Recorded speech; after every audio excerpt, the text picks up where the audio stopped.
Welcome to Akhila Telugu trendings. గెలుపు ముంగిట బోల్తా పడడం అంటే ఏంటో నిన్నటి మ్యాచ్ చూస్తే అర్థమవుతుంది. కోట్లాది మంది ఆశలు ఆఖరి నిమిషంలో ఆవిరైపోయాయి. మ్యాచ్ అయ్యాక సూర్యకుమార్ యాదవ్ ముఖంలో ఆ నవ్వు వెనుక ఎంత బాధ ఉందో ఆయన మాటలు వింటే తెలుస్తుంది.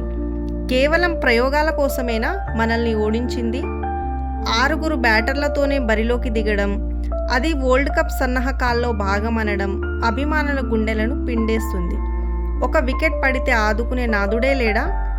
అయ్యర్ ఏం పాపం చేశారు గంభీర్ గారు? ప్రయోగాల పేరుతో టాలెంట్ని తొక్కేస్తున్నారా?